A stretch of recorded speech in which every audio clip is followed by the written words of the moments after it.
Do you feel good? Great. The cord was dangling and it was stressing Little me out. dangly dude. Mm-hmm. You're sure that cord's not in the edge of the camera somehow? You see the cord? I see it, but sometimes it'll be in the edge and you'll be very, very sad. No. Coffee. Oh. Decisions in your business come at you a million miles an hour. And the decisions never go away as you grow. They actually just get bigger. And these happen every day. It can be employee, it can be money, it can be marketing, it can be anything. Every single thing. There's a million decisions that stand in front of you and the progress you want to make. And you are as the business owner, you're the go-to person. And I don't, like you said, I don't think it goes away as you grow. I think, you put more people in levels of leadership, but then those people that you've put in leadership are then the ones that are asking you to help make decisions. And maybe you aren't the one then acting on the decisions you make so much, but decisions are still always continually faced in front of you. And it all starts with the simple things. I mean, choosing a CRM, for example, which is something we're going to dive into, may seem like a big, overwhelming decision. Yeah. That's one of the easy things that you have to start with, Yeah. It just gets bigger and bigger. So today we're going to talk about decision-making in business and how to make the right decisions in and for your business. For sure. So let's start with that, because this is something you get asked all the time. It's something that it's a huge topic of discussion, and not just at the beginning level when someone may be choosing a CRM for the first time, but maybe like something that you just did where you realize the CRM you're using, there could be better options out there. So I want you to walk us through our CRM journey that started in 2014 when you started your business. What did you start with? Okay, so first CRM we ever had was Jobber. I realized that, the keeping track of stuff on paper and this and that, it just did not make sense. And I always knew that I was really wanting to grow the company. So we worked with Jobber. We did that for a year. I think that was the first full-time year of our business when we were really starting to push and wanting to rock and roll. And at the end of that, I realized, although it helped, there was just so many things lacking from it at that time. I don't know what Jobber looks like today. I know there's a lot of people that use it. Well, there's a lot of big people in our industry that push Jobber, but I'm not sure that they're operating it. That's the whole thing. Everybody pushes like Jobber and pushes LMN and this and that, and it's like, Jobber was going to be great for a small company, but that wasn't my ambition. And you said it right. Like, I think you always need to look who you're listening to and check that they are building what you want to build. I would never knock any of these guys because they're building their own thing. They're building their own brands with YouTube and whatever. And that all those things are great. But from the business aspect alone, if someone's pushing a certain brand, pushing Jobber, pushing this, pushing that, pushing the other, just, make sure that what they build is what you want to build. So, and I think that maybe some of these people run smaller companies, and there's nothing wrong with that at all. I'm not knocking that, but for us, that 100,000, like we got up to like 108 or 120,000 or something, and I was like, man, there's just no freaking way this is scalable. The scalability within Jobber at that time was just very low. I think my microphone might be a little quiet, maybe. Sorry if so. And what's really interesting about that I almost stopped in the middle of my conversation, but I didn't want to lose track, was thinking back that like 108,000. We spent all year doing that, and that's what Jobber worked well for at that time, and now like that's not fathomable to me, because we've got to where we just grow real fast whenever we do something like this year, like just in Florida, first 9 months, what it's done is 425,000, but it's like a lot of this is because now we have a system that we use that's scalable, and it's allowed us to really expand quickly. So from that standpoint, I started looking at what's going to take me to the next level. I think in Jobber, the problems I had were, one, scheduling. I didn't think scheduling was fast enough. And when I say scheduling fast enough, if there was a rain day, I want to be able to push 100 jobs forward to the next day. and move that quickly. But then also not just quickly do that, quickly move them, quickly email update all of them, quickly move on to the next thing, quickly email update the list that was already on that day that there may be delays due to whatever needs. We need communication. Okay. And then second of all, I wanted, can Jobber, it may do it now, I don't know, but I was wanting reporting. I want numbers. I'm a numbers guy. That's why I've got the Polar Watch coming. I want data about all the things that I'm trying to make better. And with the business, I want to know our man-hour rates and all these things. And I've always watched all these companies manually logging this off of a paper sheet. The field tech should be clocking in and out of the job. So I'm like, I need something that does that and throws a report about the hours and shows a dispatch board that shows the variances in the hours so the office can look over this stuff. Because everything in my business, and you can ask the people that have been around me for a long time in Illinois, like from an office standpoint, I'm like, okay, cool. Well, I want to ask, how's this work with 1,000? How's this work with 4,000? How's this work with 5,000? Is it scalable? Can you do it? Does it make sense? Or is it a total fucking pain in the ass that, yeah, it works for this second right now, but it doesn't make any sense as we get bigger? And that's really, really where we got into what got us into Service Autopilot. So there was the reporting, there was the scheduling, and the holy grail at the time, Jobber could not click. I couldn't charge hundreds of people at the same time. Like we had Stripe and we were able to charge one at a time, but that's a nightmare. That's not scalable. I need to be able to charge everybody at once. If there's 400 Mo clients, I need to be able to check, look through, charge them all in several clicks. And in Service Autopilot, I was able to highlight all, look down the list, and then click to open a box, second click, hit charge cards, and it was done. So I was looking for all the scalability and things that made my business smoother, along with communication between office people and things like that. So that's when we got under Service Autopilot, and that's really, I've leaned and pushed and grew in this system. We've used a lot of this system. We've adopted everything in this system you can adopt. We've tweaked. We've played with different things, and we've continued to grow and grow and grow and scale with this system. And it hasn't been without workarounds and problems. And I know there are a lot of frustrations people may have with limitations or things that maybe don't work for their business inside Service Autopilot.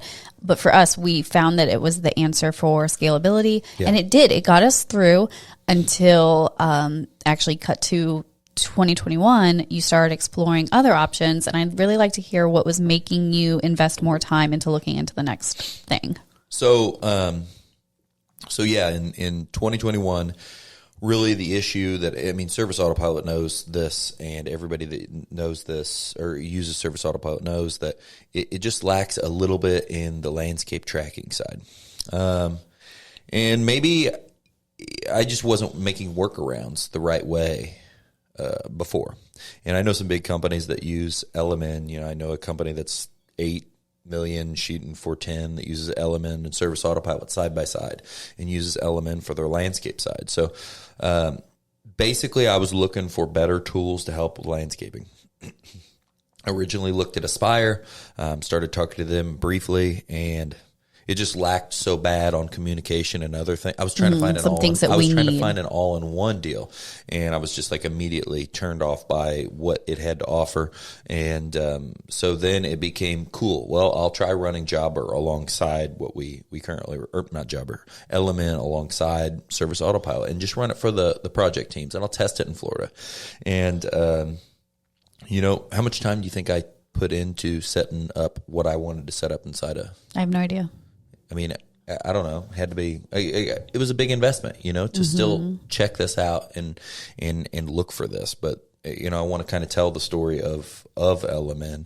That was my next thing, was go to LMN, look at running that side by side, and I set that up to do estimates. I set it up to run the landscape teams, and yes, it was good, but I have to keep circling back in business, and I need to keep reminding me the whole KISS principle. Keep it simple, stupid. It was just duplicating things. But what's really cool, just out of all failures, using LMN was a failure. I spent 40, 50, 60 hours setting it up. And then I realized it wasn't great. It wasn't It wasn't good enough to justify duplicating. Well, and none things. of these things are like digs at the software themselves, No, not it's a even great service software for autopilot lanes. themselves, but like for, especially if you already have an existing company, it's like you require so many specific things. Yeah. So it's interesting to look at it from the established Yeah, and standpoint. I already know where we're at with Service Autopilot, and I create more workarounds in there, and it just offers certain things that we have to have. And but so I failed with the element attempt, but I won with the element attempt because in setting up LMN, I taught myself a lot of things that I was like, wow, okay, cool. So I can set up Service Autopilot to mimic this, and here's the workaround there, and here's the workaround with this, and here's the job costing change on this. And now we have a system where we're still doing it all in-house with Service Autopilot. It's came full circle, and there's things that I wish were better and things that I wish were changed and cleaned up a little bit, but they're going to continue to make progress. I know they've got this weak spot, and now we're ready to truck into 2022. So then when people ask us, like, what CRM do you use? What's the best CRM? So many people want that cut and dry answer. Yes, we've used Service Autopilot going on almost, over half a decade, and we have no immediate plans to obviously switch from them. And that would be a huge hurdle in itself to step completely away from a CRM and move to another, where we're at right now. But it's like, that's the thing. There is no one size fits all. You just really explained how so many different CRMs are great in of themselves, but like, what are you building? What do you want to build? What do you need? You really need to look at what you require. And like for us, communication is huge. Maybe for other people, they're not going to put the emphasis on communication. Yeah. And so there's so many different pieces of puzzles. And I think people probably are like, when they ask you, what CRM do you use? What CRM should I use? It's probably funny that you can't really give a straight answer because it's like, well, this is, what we use. And I don't know what's right for you, truly. Yeah, and back to the old CRM saying is what's the best CRM is. The best CRM is just the one you're going to use. Exactly. I just found out that for me, Service Autopilot checks the largest amount of boxes, and the ones it doesn't, I could work around a little bit. And from all this, I was using a lot of Google Sheets and Excel and workarounds, and I believe I have a plan to where there's literally no more of that other than like final data collection, which is really exciting moving into 2022 because we were doing other things that I don't think were necessary. Well, in addition to our CRM, we heavily rely on things like Google Drive, like you said, Google Sheets, Slack, Grasshopper is what we make all of our calls from. Like, it's not like Service Autopilot is the be all end all for our company. It just does a big bulk of things, but we still utilize, other things. So I think if people are looking for that one thing that they'll never have to use anything else, that could be challenging. Whereas you were always looking at it like, what can do the most of what I need.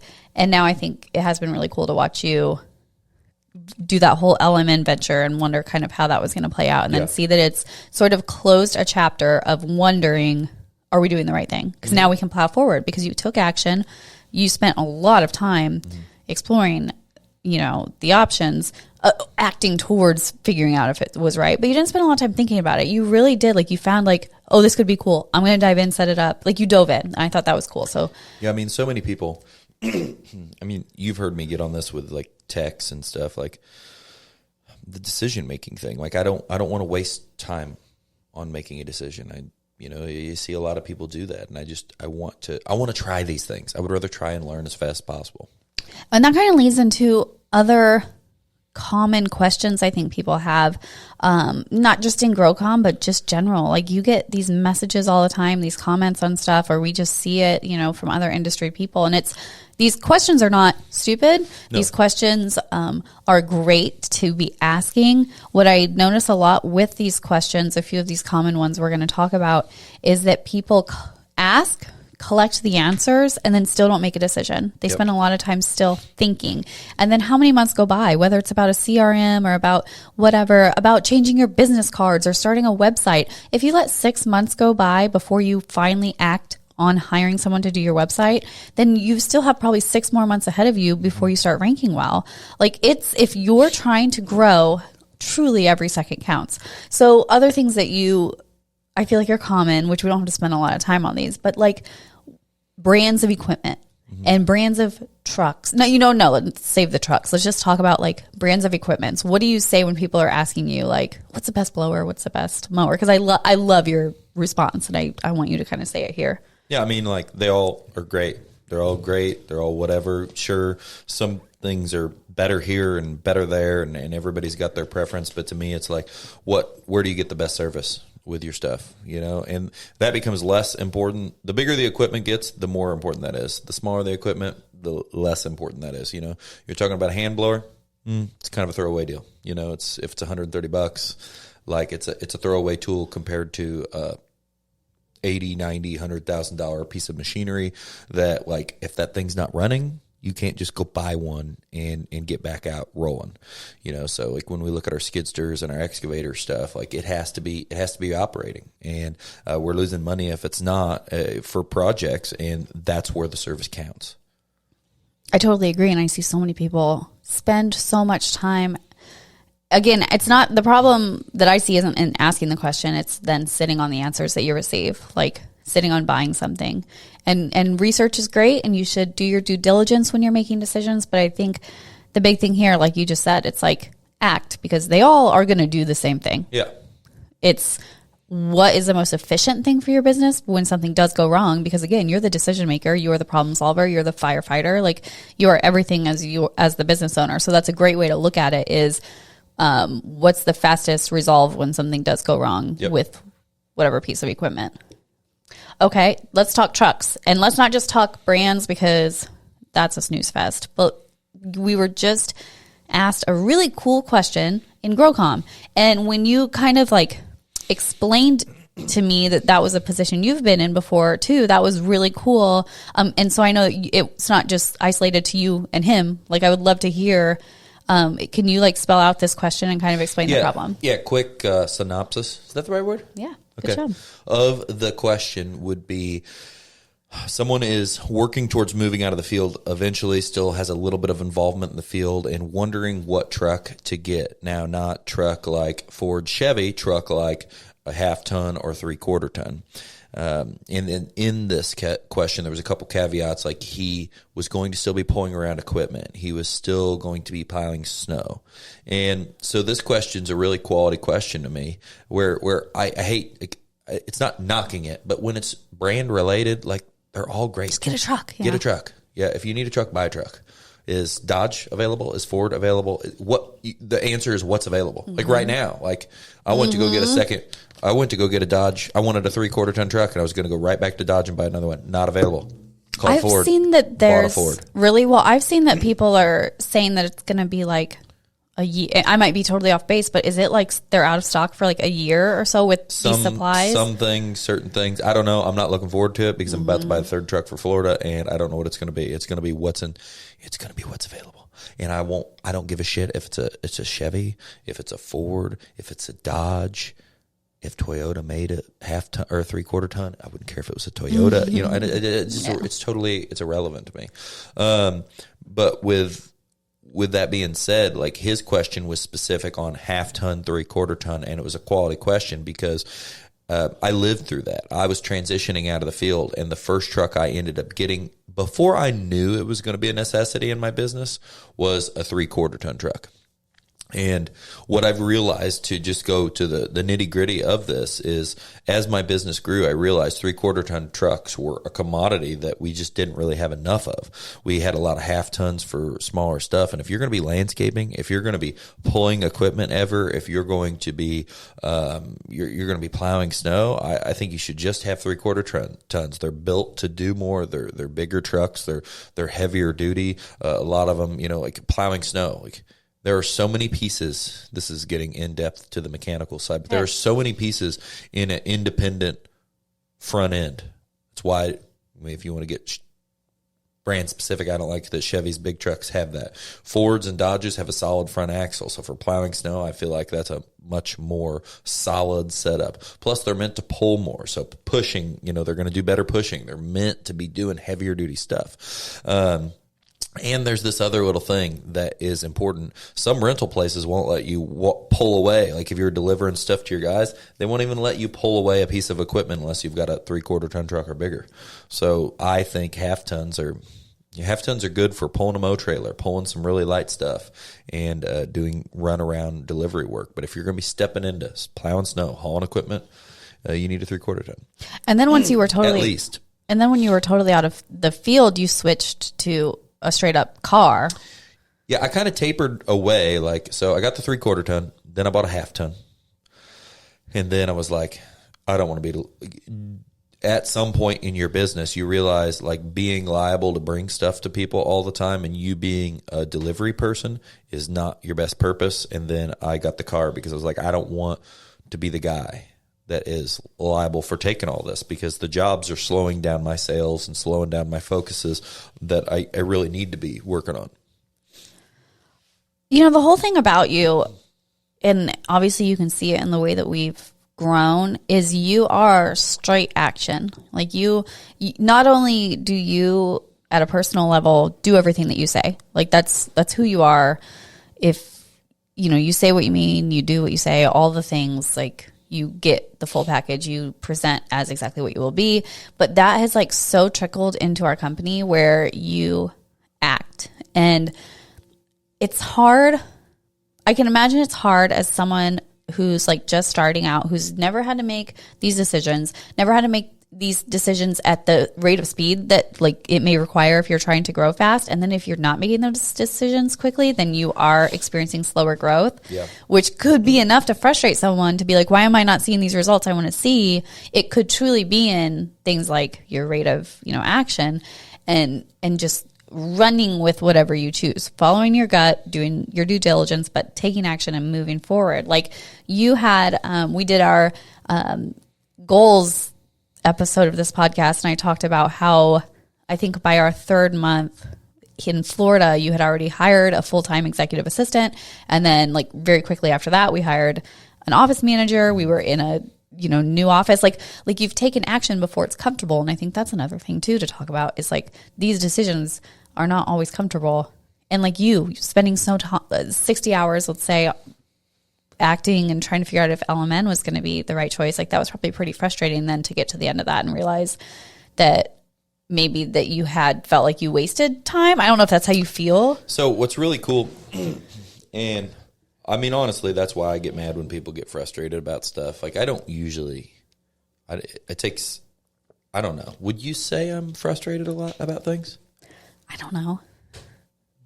I get frustrated when people move really slow and I don't think that they respond quick enough. That's probably like my main form of frustration, because most of the time when I'm frustrating you, it's because like or anybody, it's just because I feel like the answer should be different and it should be quicker. Mm-hmm. And even if it isn't supposed to be different or could and some people think a little differently than that. They kind of so consider. It's like it's just that's my thing. That's probably my biggest frustration thing. But like, what we're talking about, LMN deal, which would maybe piss some people off. I was actually, like, I'm glad, I'm so happy I did it. I learned from it. And like almost everything in business failure wise is like, I look at it, I'm like, yep, there's the gold nuggets in that. So that's what I'm trying to do, is find the good pieces that help me kick ass. And I did that with LMN. We have structured something that's fucking badass, all because of LMN and some of the things I learned from it. I love that that's how you look at it, because we hadn't actually talked about it, so that's cool that that's your takeaway. That's big. Something I want to kind of touch on is like my specialty, which is marketing. Like, so let's say you're starting your business, you're, you know, a few years into your business, even you're making all these decisions, and you're starting to feel really comfortable with making those decisions that are like the trucks and the equipment and the things that you're more comfortable in with the field, but like you're not comfortable making marketing decisions. Like you still can't really justify a website. You don't really understand what SEO even means. You don't know why you would need to be on a Google map. You don't know why you should push reviews. Like all those little tiny pieces of marketing that build up to be like a full-fledged strategy. Like you haven't posted on Facebook since 2018 and you don't know why you should, but then you post one time and then tell everybody that Facebook doesn't work. Things like that, where you truly just don't maybe like understand. So it's harder for you to take action because it's hard for you to even like give attention to it enough to learn it. that can be really detrimental, I think, to people. And something that I don't see a lot of lawn and landscape professionals hiring marketing staff, in-house marketing staff, until they're very established. Like, I mean, I don't know of many people off the top of our head actually that have like full marketing teams in-house. It's easier to outsource, first of all. Yeah. But like we always talk about, it's like all in. If you want to get well known, if you want to be known, like you've got to get out there. You've got to be known. You've got to invest in marketing. You've got to be pushing that side. You can't ignore that side because you're so busy making decisions about the trucks and if you're going to own it or lease it and what you're going to do with it. So what's your advice for people when you're making decisions that are outside of your comfort zone? Because before you answer that, like you learn every single thing about something and then you move on to the next thing. And you do that very, very quickly. And you do that with all things in life. Like you are fully immersed and obsessed with something. And I don't think everybody has that time, energy, or willingness to like master every little thing. So like, what do you have for the people who don't want to learn marketing? They know it's important, but they don't even know how to make those decisions. Or marketing as an example. Yeah. Because there's times where I was entrenched in marketing before I could afford to have somebody. And I mean, we were sharing ideas about how to do the best thing. Like, even though I wasn't the copywriter, like I had ideas like, we need to do this, or we need to act. I knew, like, before you even found out you did marketing, I was like, we have to have a website. Mm-hmm. That was before you, like, I mean, you were helping. Got into it. Yeah, that was like the beginning stages of it, you know. This advice is like a really, really hard thing to answer. You know, I was listening to a podcast. It's like, you said that you don't know many people that like want to get immersed like that. I just feel like entrepreneurs are technically like people that they're obsessive, right? Like the true, and not like I'm saying, hey, I'm the badass true entrepreneur, but like I feel like I'm obsessive like an entrepreneur. I feel like I want, no matter what, to make it like an entrepreneur. And I know, like, statistically, that's like 7 or 8% of people in the world. Okay. So it's a really, really small percent. So like for like some of those things, if you don't have those obsessions, business is going to be harder because you got to be fucking all in. You've got to, you have to really truly win. Your life has got to be about your businesses and the things you're building. And you've got to, like, my mind turns on dirt bikes and other exciting things that I do the exact same thing over. I obsess over, but you just have to be like so fucking all in to win at this stuff, because if you're not, someone else will be. If you're not all in most of the time, like, someone else will kick your ass and you just won't do as well as you could have. So to answer that, with that being said, to answer that question, I mean, I don't know what to say to someone that can't get obsessed, other than like they need to try to farm things out as much as they can. But then, like, it's such a muddy line, because your message might not be what you want your message to be, or your values or your mission or your company might not get skewed in the right light, because that business is only there to generate leads, and they might not be really caring about your brand as much. Like, there's so much to say about I don't know, though. I think that the solution then, because we've had experiences with vendors, and outsourcing brand messages, and it tends to get muddy. It's hard. Like, it's hard when it's like, especially if you don't have it all written out, like your mission, your values, what you stand for. If you don't have anything and you're just starting and you want to outsource marketing, you are going to have a muddied down version of a general brand until you can present exactly what your brand is. Yep.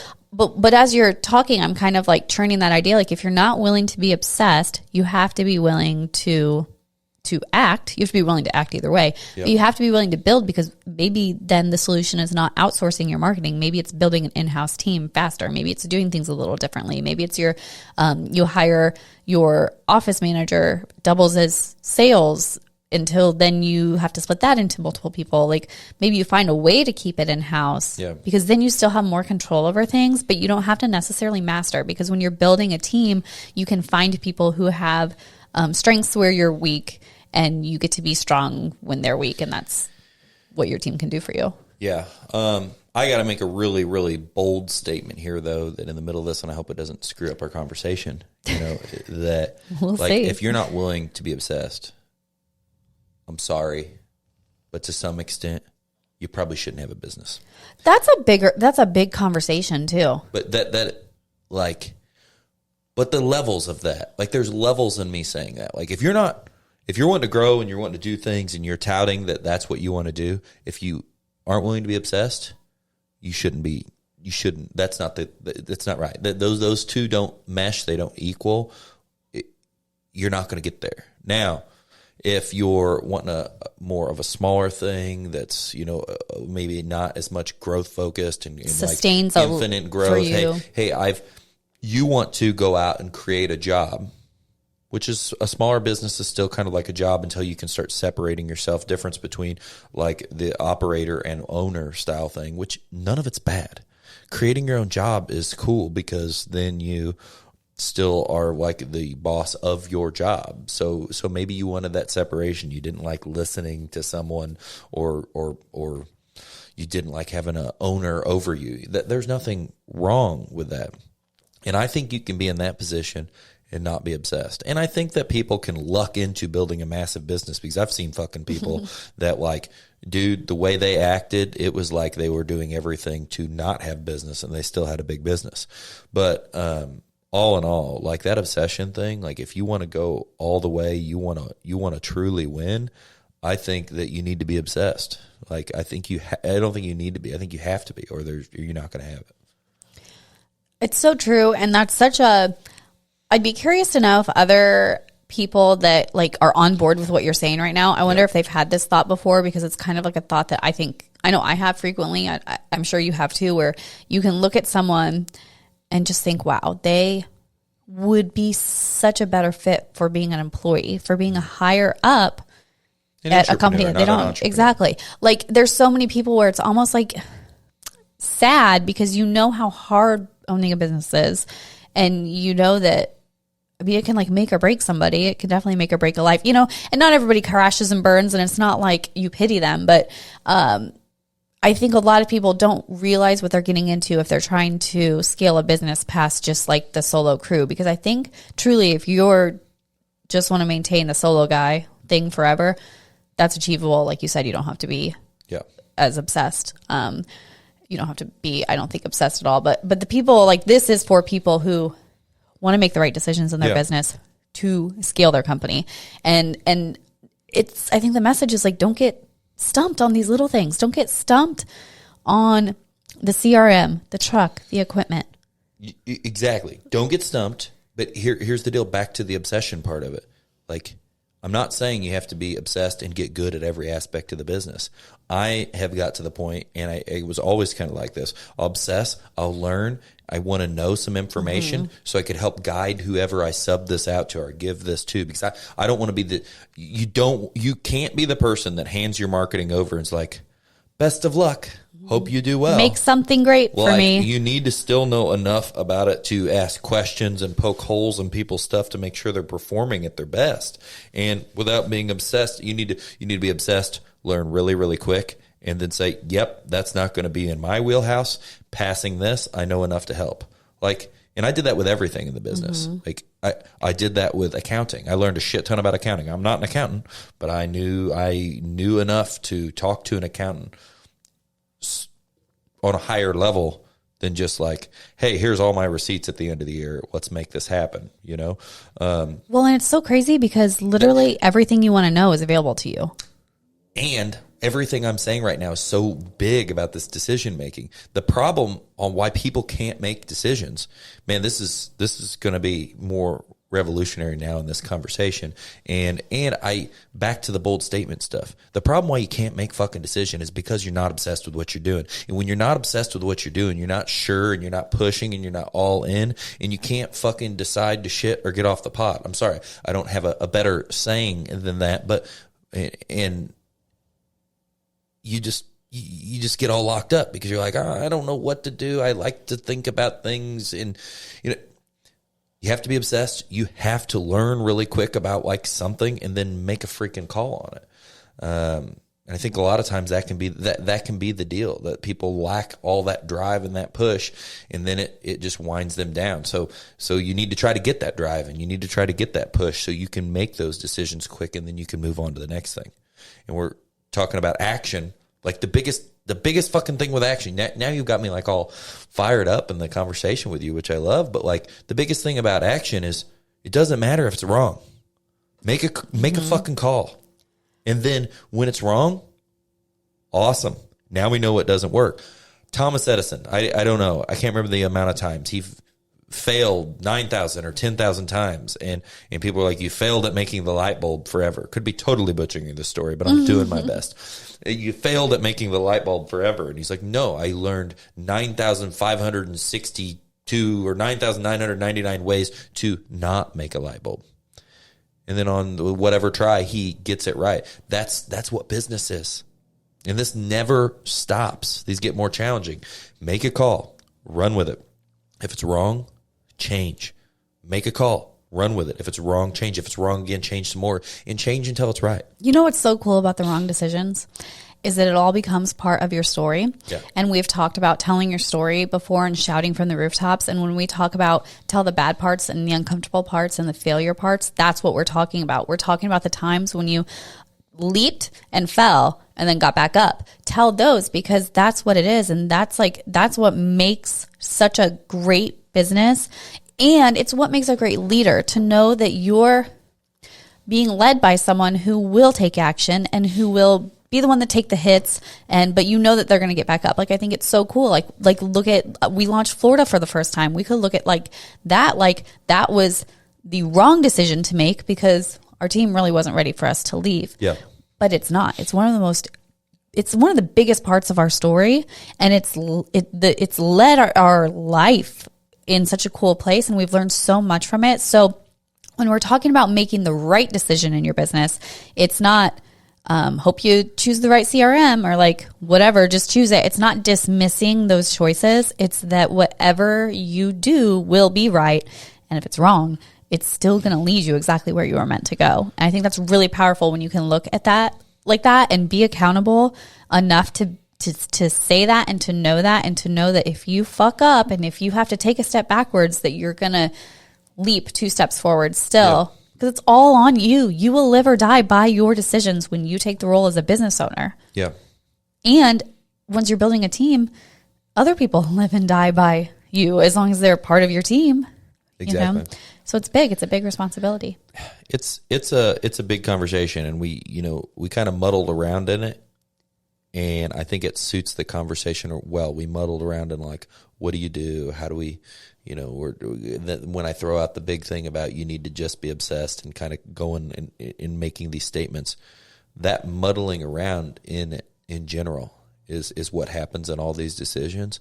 And it's, in my opinion, what truly creates a lot of the pain in business. That pain just increases, and eventually, like, from not making enough decisions, you might decide that you're done. And on the flip side of that, from making decisions and constantly making decisions, it causes a lot more excitement in your business. Cool, I made this decision. Wow. Totally fucked up. That's a challenge. Let's try to figure out how to go the other direction. But you're making progress. You're making lots of progress. I look at businesses that don't, unless they don't want to make a bunch of progress. Like if they're wanting to stay where they're at and keep consistent, that's fine, whatever. But if they're trying to make a bunch of progress and they're not, like, that kills a business. And a lot of that could just be by lack of decision making, muddling around in that, and not taking the action. So the real message is the pain can kill the business. It can kill relationships. It can kill whatever. Your wife could be looking at you saying, you spend all these hours working on this fucking business, and you don't spend any time with your family. You don't spend any time with this, and you blah, blah, blah, blah.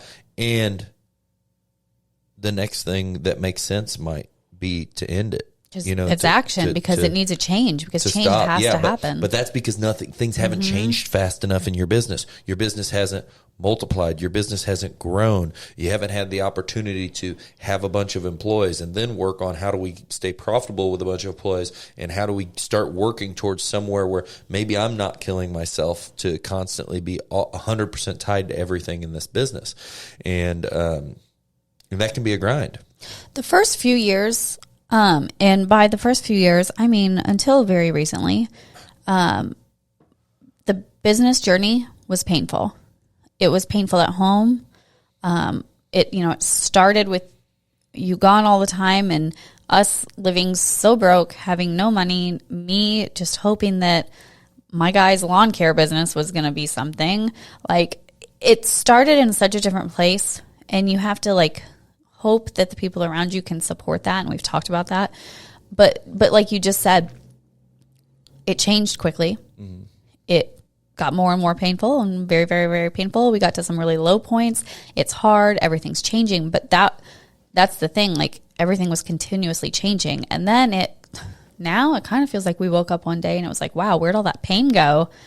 Because now we're actually at a point where we're reaping the benefits of those painful years. And that's not to say everyone's going to go through these painful years and it's inevitable, but it's really to congratulate you on acting, because we got through those painful years quicker than I probably would have expected at the beginning. It felt like it was never going to end. And I think you touched on a really big thing with relationships, because failure to act just breeds stagnancy, not just in your business. And it doesn't just stump your growth, but it stumps your relationship. Mm-hmm. And it's going to be hard for them to continue to buy in to what you're building when nothing's ever changing. Yeah. And so I have mixed emotions about something I said that I guess I gotta get out to you, that since we're talking about it, because you brought up the stagnancy thing. And, I always say that it's all right to have a small operation. And I support, obviously, what anyone's level of success looks like. But just like in a relationship or a plant or a life or anything in businesses, it's all the same. Just remember in your decisions, if you're not growing, you're dying. It's life. I wonder how plants tied into what you were about to say. There you go. It's true. If it's not growing, it's not. It's either on the way up or it's on the way out. True. And I think that's one of my biggest things about people that are wanting to keep a smaller business. I think just focusing on a little amount of growth and how we're going to continuously make a little bit more and a little bit more. It doesn't have to be massive. It doesn't have to be crazy, It can be what you told our 4-year-old last night, which was the cutest thing ever. He struggles with really big feelings. And right before you guys went to bed, you cuddled up with him and you said, tomorrow, let's focus on being one freckle better. Just, one freckle, listen one by one freckle. And that is, it's the series of 1% changes. You don't have to make these massive jumps. But your action, no matter how big or small, will lead you in a better direction. Yeah, I guess I think people need to be open to it, Hear all these people that grow their business and then scale down because they think it's easier. And, you're just breaking through levels and you don't get, you don't get better. You just continuously, or you don't, you're not able to just magically deal with more. You just continuously get better over time, and you have to bear those challenges and overcome them to get to those levels. I think that was one of the biggest wins from Florida. I really learned from failing at the first time. Round one, I don't really look at it oh shit, I should have never done that. I would never, I've never looked at anything like that. Even all the crazy injuries and racing, I've never looked at something wow, I should have never done that. I just think that's the dumbest thought in the world. And I look back at the going to Florida and that not working, and I'm wow, it's just so crazy. That's how you have to be built, though. It's not, shouldn't have done it. It's, damn, I for sure learned, my capacity is much bigger than it is. And that's you hear Grant Cardone talk about that a fair amount. Truly, everyone's capacity is so much bigger. We are amazing, adaptable creatures. And we don't give ourselves, we don't think we're capable of much. a lot of times that's how people feel. And we're usually capable of 10, 100 times more. And unless you push yourself to those limits, you don't find out what those are. And once you get to what you thought was the limit, then you learn there's more and there's more and there's more. You know what makes me sad for people too is, and I don't know, I mean, I would assume that these kinds of groups exist in most industries, but it makes me sad to see the lawn care Facebook groups where the majority of people are people who do not aspire to grow, and they don't aspire to help either. They make fun of people and they mock people's questions. They don't add value. It's just like a joke to them. It's sad to me that can kind of become an echo chamber, and it can almost convince you that your capacity is small.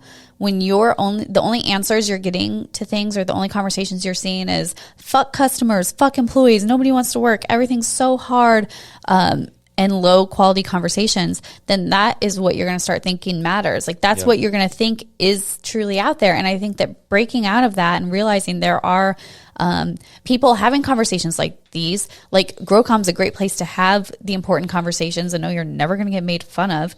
But know that any question is also like safe and we all want to grow. I mean, you've got to know those places are out there though, or you will get stuck thinking that's how you're supposed to think and that your capacity is small, and you will become your own limit. Not those people that are saying those things. You will convince yourself that you're limited, and there is no limit.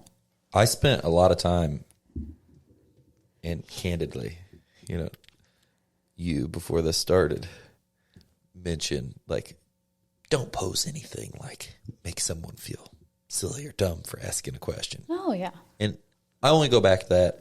I'm not knocking you at all. You are always checking me, and a lot of times I need it. But it really struck home with me. You kind of saying that now as talking about like silly questions or feeling stupid, most of my life, like in school, like I didn't ask questions or didn't do anything because I always thought I was a dumb kid. Like I always felt like I was stupid. Did you ever get made fun of, or did you just feel stupid? No, I was a big fucking overgrown kid that you probably wouldn't, like when me and two of my best friends were like the biggest kids out of the school, in our grade. So that wasn't a thing. Maybe a little bit. I got fucked with a little bit when I was older. I don't know, but like I always just felt stupid. Like that's why I didn't like to read. That's why you convinced yourself you didn't like reading books. Yeah, that's why I convinced myself I didn't like to read, and I didn't like to ask questions, and I still kind of fight with that. That's why I like, even when it's super uncomfortable, like in huge like conference settings, I like to be one of the people that's asking questions because it's super uncomfortable. You should definitely do things that are uncomfortable, right? But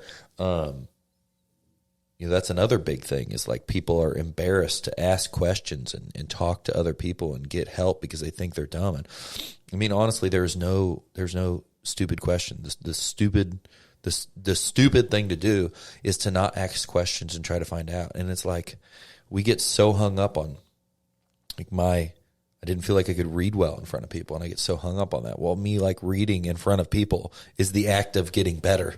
So me focusing on not doing it means I'm never going to get better at it. And same with like not asking questions because you're afraid to means you're not going to make progress. And then it just perpetuates like the me feeling like I was dumb all the time. And I just look back to that because I always just was like, fucking hate school and I hate all this stuff because I just like, I don't get why anyone cares about this or why it's, for me, it always kind of felt hard to learn because I didn't care, but, and this is kind of off context, but it's just the act of like, you need to be able to go out and do things and not, whether it's make a decision, you need to be able to make a decision and not give a shit if you feel dumb. You need to be able to ask a question and not give a shit if you feel dumb. You need to ask the right people though. You also need to ask the right people. But like, you just, honestly, this is a message I teach my kids. Like, the ones do the hard things. Two is pretty much like, again, lack of better words, fuck everybody. Like it's irrelevant what they think about you. The best thing you can do in your life is not compare yourself to other people. It's go out and be you and do you, and grow. And in the act of doing that, that helps you make decisions. Stop this ties directly to this. Don't spend your time being stagnant on a decision because you're comparing to others and wondering what they would do. Make a decision. And move boldly in that, because back to kind of what we said, maybe it's the wrong one. You won't know until you've made it and you're a couple steps further. Yeah. But you've got to make it. And even if it's the wrong one, it's still the right one because it's your journey. Yeah. You know, it's life. We only get to do this once. Don't spend any of it, you know, standing and waiting and not having confidence and being hesitant.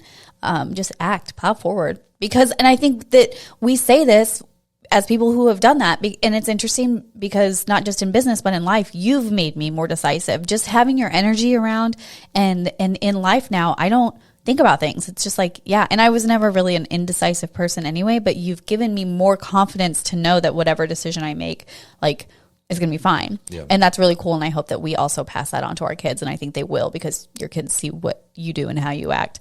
But I think this has been really great. I hope it's been really great. I hope it hasn't been a lot of jumbly thoughts that don't make any sense. I hope that our message and our intentions came through, because I think that the message really is on, like, making the right decisions in your businesses. It's more than just, here's the answer. Yeah. It's not one size fits all. It's follow your gut, be bold, be proud of the decisions you make, and just act. For sure. That's 100% right. And I would like to say something, you know, in closing to this.